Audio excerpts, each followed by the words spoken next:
You've done a heck of a job. Yep. Well, I knew, Vice President, that when I walked into the Enterprise Center, that it was God's assignment in my life. To be able to get access to what is needed out there.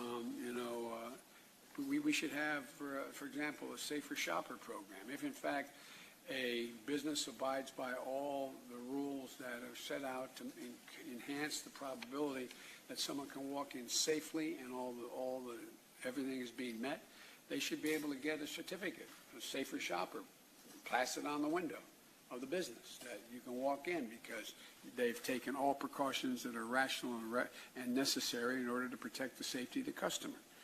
But there's a lot of other things we can do, but why don't you talk to me a little bit about what's on your mind, what worries you most about your business, what worries you most about what's happening to make SEIU workers, and thank you for your guess what? A lot of people don't have it. A significant number, particularly in rural areas, even more than in urban areas. But even in urban areas, at home schooling, how's that work if you don't have a computer? Good. How's that if you don't? So No. what are we going to do about that? Because what's happening is we're going to find people further and further and further behind. And so from my standpoint, the way I look at this is kind of in two phases. How do we keep people from falling off the cliff completely?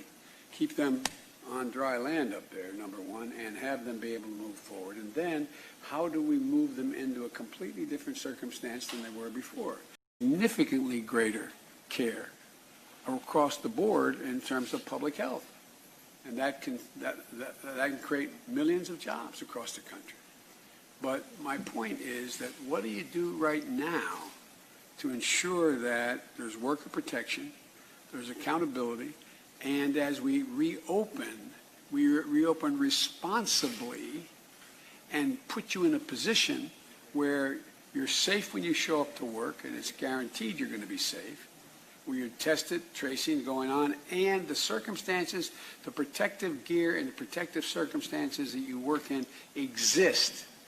And how are you going to be in a position now to be able to reopen and be able to do what needs to be done to provide for what you do in terms of giving people, for example, exist. And think of all the people who don't ask for testing. They're afraid to get tested, even if it's available to them, because of the cost. They think it's going to cost them something. And if they get sick and they have to acknowledge they're sick and quarantine for the days that they're sick or while they're sick, the cost of hospitalization. Right now, the President of the United States is trying to do away with the only health care policies out there. And you have millions of businesses, major businesses that have gone out of business where you, in fact, you lose your ability. They've gone out of business, big ones, where they provide health insurance. They've gone out of business, and what do you have? You've been paying in half for that program. Well, I think under the existing law now I think the federal government should pay the other half.